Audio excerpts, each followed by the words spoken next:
Bonjour à tous, je vous retrouve aujourd'hui pour une petite session rapide en canal. On est parti pour 24 heures et au cours de ces 24 heures, on va essayer de pêcher 3 postes différents. Donc là, on est en début de matinée. J'ai choisi un poste sur un bief qui fait environ 1 km 200. C'est un bief que j'ai déjà pêché. Par contre, je n'ai pas encore pêché ce poste-là, donc j'avais très envie de l'essayer. Et puis, si on ne fait pas de touche, de toute façon, cet après-midi, j'envisage d'aller sur un second poste, un poste que je connais, où je connais aussi les spots qui déroulent. Puis ce soir, on ira sur un autre bief qui a plusieurs biefs de celui-ci, par contre qui est en pêche de nuit.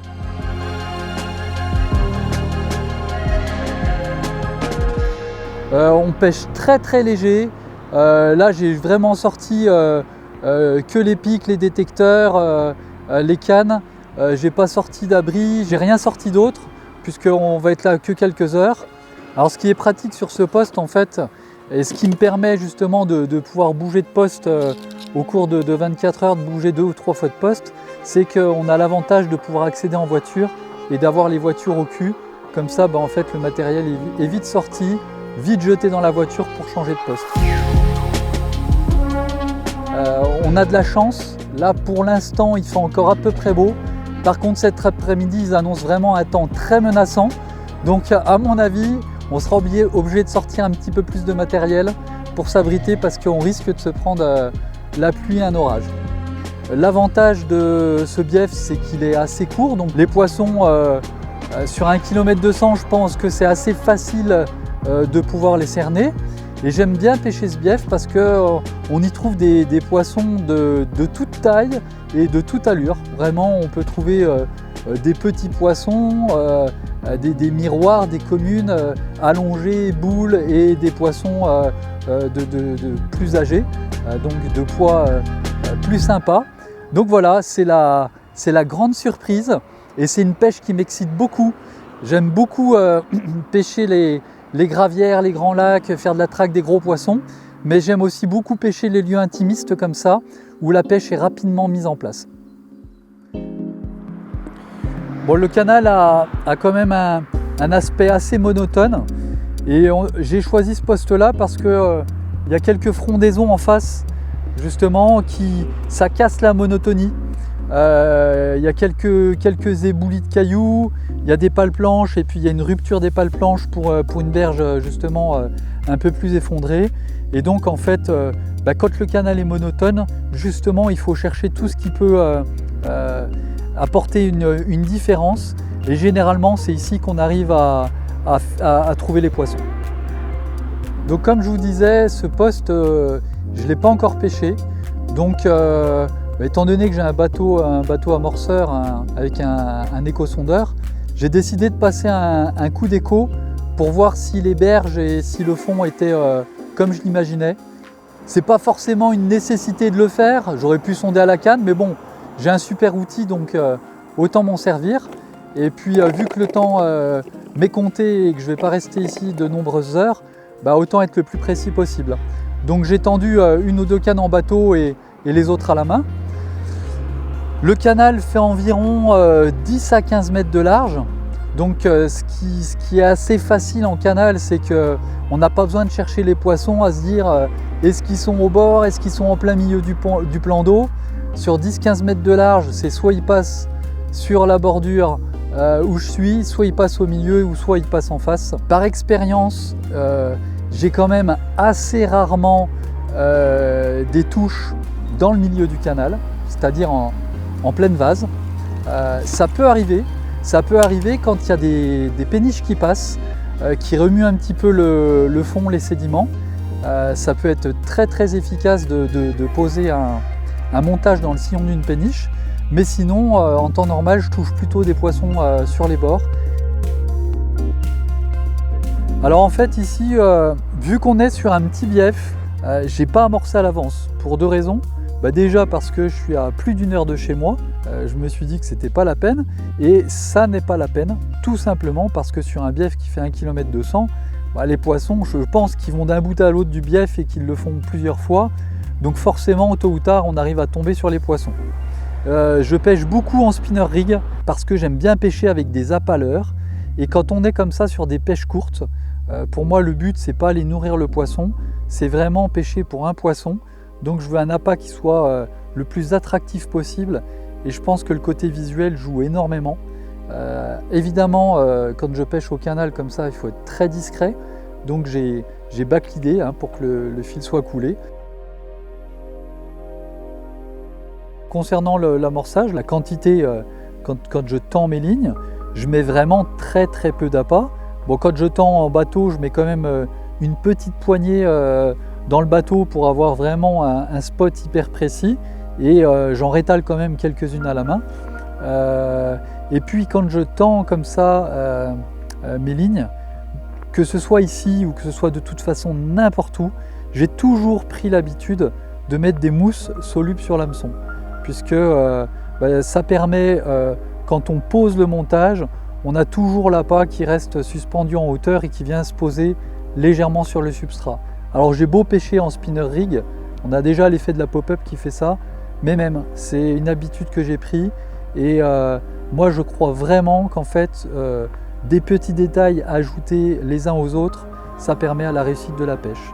Donc la présentation comme ça, je suis sûr que c'est toujours bien présenté et j'ai 100% confiance.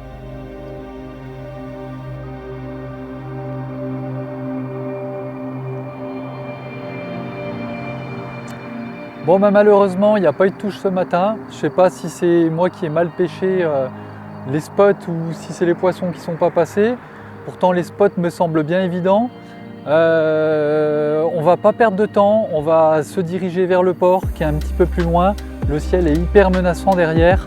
Pour l'instant, on a eu de la chance, mais je voudrais tendre les cannes et avant qu'il flotte trop. C'est un bief que je connais déjà, que j'ai déjà pêché, donc j'ai pu valider, on va dire, quelques spots. Je sais un peu où les poissons passent. Et donc là, je pêche à 3 cannes avec des montages spinner rig. Au niveau de la couleur des appâts, j'ai choisi de pêcher avec du rose, puisque c'est une couleur qui se démarque vraiment ici. Et puis j'ai tendu avec mon bateau télécommandé. Alors non pas que ça soit d'une grande utilité ici, mais c'est plutôt pour éviter d'aller claquer un plomb dans les péniches qui sont en face. Donc puis ça m'a permis de déposer une petite assiette. Et puis j'aime bien toujours quand même pouvoir rééparpiller quelques appâts à la fronde autour pour faire nager les poissons. Donc là j'ai disposé mes 2 premières cannes sous le nez des péniches, je les ai écartées l'une de l'autre et puis j'ai mis un petit peu d'appât pour faire nager les poissons. Évidemment, quand je pêche au canal comme ça, il faut être très discret. Donc j'ai backlidé pour que le fil soit coulé et j'ai éparpillé quelques appâts autour.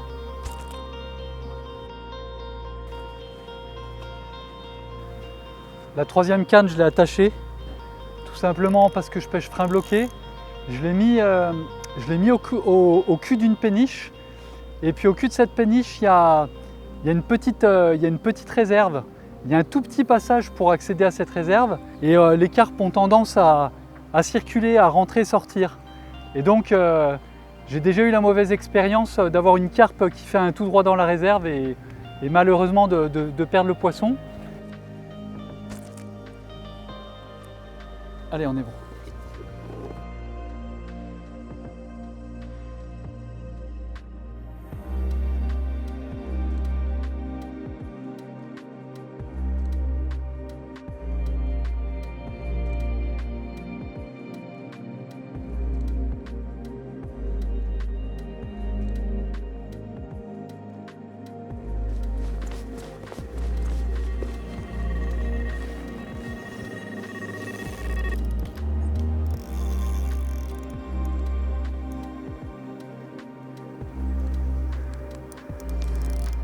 Ah, je pense que ça doit pas être vilain.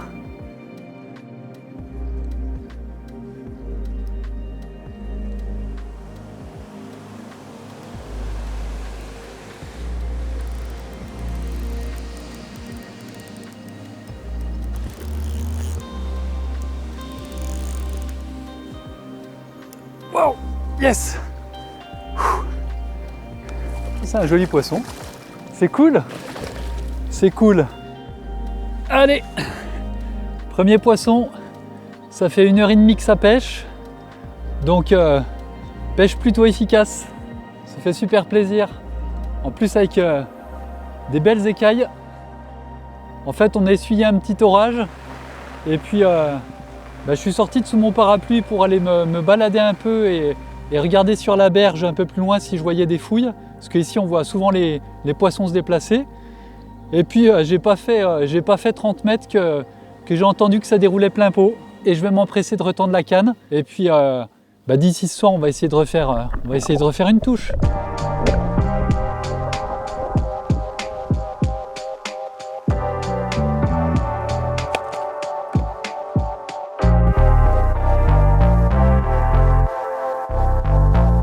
Deuxième touche, bon, c'est la même canne. Oh, c'est un petit poisson, mais c'est un ballon. Un vrai ballon. Hallucinant. Oh là là, elle est gonflée. Petit poisson, mais toute ronde. Et avec des écailles. Je vais vous montrer l'autre côté. Elle est superbe. Des jolis poissons écaillés comme ça. Ça promet pour l'avenir. Troisième touche.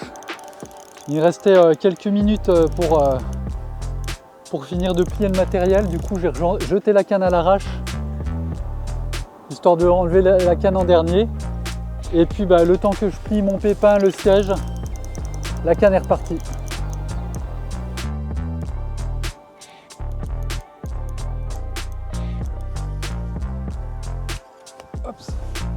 Petit poisson à nouveau. On se dépêche. On va aller sur le secteur de nuit. Mais c'est cool. 3 touches.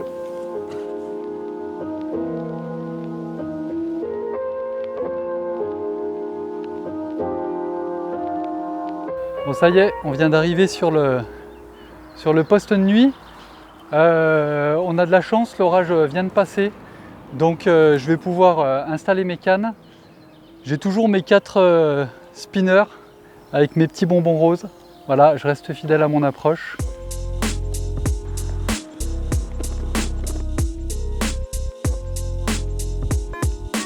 Eh bien allez, je vais tendre les cannes et puis j'espère pouvoir vous montrer un poisson dans pas longtemps.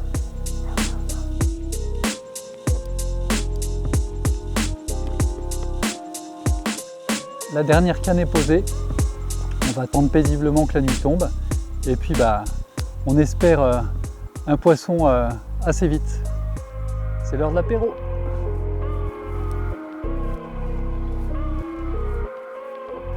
Première touche. Il fait pas encore nuit. C'est cool.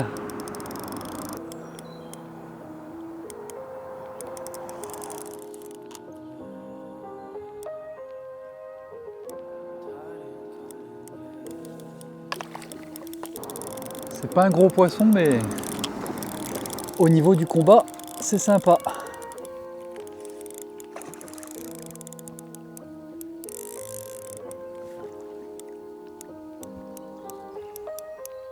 Oh, ça y est.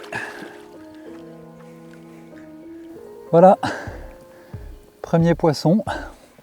Petit poisson qui doit faire dans les 8 kilos à peu près. Sur une canne en bordure. Pour ceux qui ne pêchent pas le cannelle parce qu'ils pensent qu'ils vont s'ennuyer et que les poissons ne sont pas combatifs, je pense que vous avez pu avoir un exemple de la combativité de ce poisson. Elle n'avait pas envie de se rendre. En tout cas, moi, elle m'a fait bien plaisir. Allez, go. Je vais la remettre à l'eau.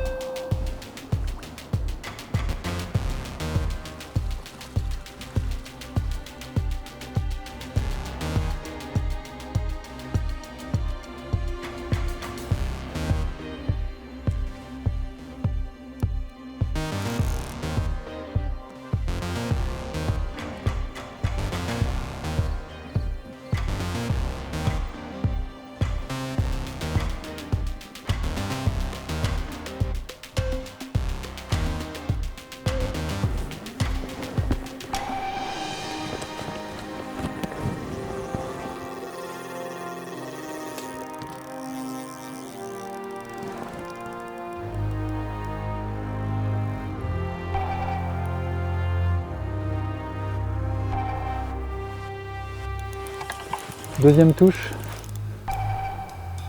Ça fait combien de temps que j'ai eu la première touche? Je venais de retendre la canne. Non, t'es en train de manger. C'est une nuit qui s'annonce bien.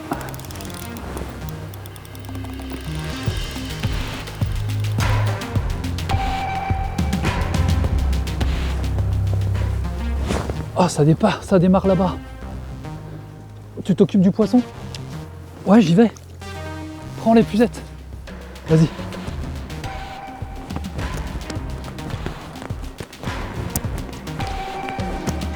Oh, c'est la folie les gars. C'est la folie. Pendant que j'étais en train de mettre le poisson à l'épuisette, il y avait une touche sur la canne qui a eu le premier départ tout à l'heure. Et du coup, c'est Pierre, il a été obligé de lâcher la caméra pour s'occuper du poisson, le mettre en sac pour qu'on puisse vous le présenter. Et puis moi, je suis venu saisir cette canne. Et là, j'ai le poisson qui est prêt à être épuisé. Yes. Allez. Hop. 3 fiches, ça commence super bien. Je vais vous présenter le premier poisson de ce doublé. Wow, joli miroir. Super poisson.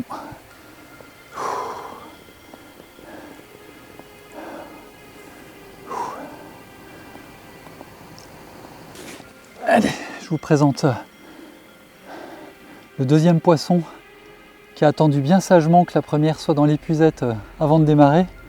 Heureusement que Pierre était là et a lâché la caméra parce que sinon j'étais dans la merde. Je vais vous montrer l'autre côté parce qu'elle est aussi très belle de l'autre côté.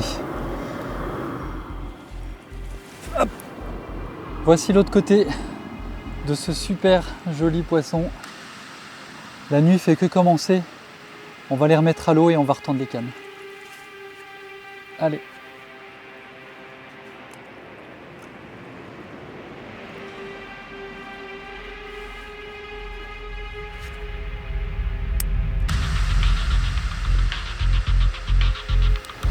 Il est 23h30.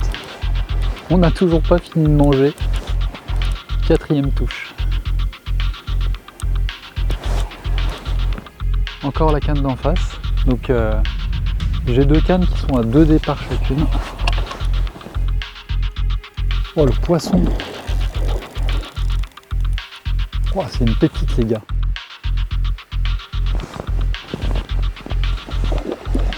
Oh, loupé.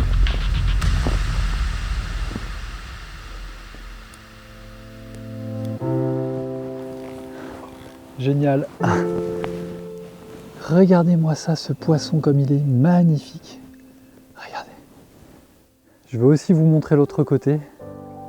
Wow, c'est vraiment un très très joli poisson. Voilà l'autre côté de ce magnifique petit poisson. Il ne doit pas y avoir beaucoup d'eau en face où je pose parce que quand elle a démarré dans le sillon de la frontale, j'ai vu la dorsale sortir de l'eau avec un grand sillon. Je pense qu'il doit y avoir 50 cm d'eau pour qu'elle soit sortie comme ça. Allez, je vais la remettre à l'eau et puis on va continuer d'essayer d'enchaîner ces jolis poissons.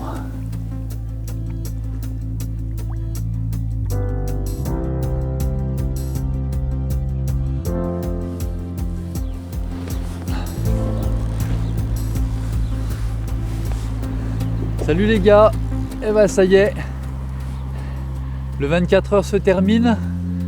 Je viens d'être réveillé par ce 7e poisson. Ça a été une pêche vraiment très fructueuse, avec des poissons assez calibrés, mais avec des beaux écaillages. Donc ça fait super plaisir.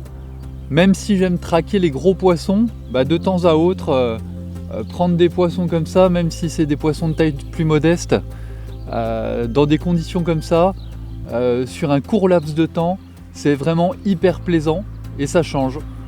Et je prends beaucoup de plaisir à varier mes pêches.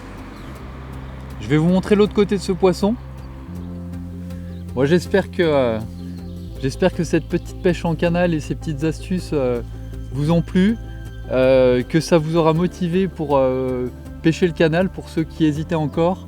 Comme vous pouvez le constater, il y a de jolis poissons qui nagent et puis on n'est jamais à l'abri de tomber sur une grosse surprise. C'est pas arrivé au cours de cette vidéo, mais ça aurait très bien pu le faire. Tomber sur un vieux poisson, ça sera peut-être pour une prochaine fois, ou alors à votre tour si vous essayez.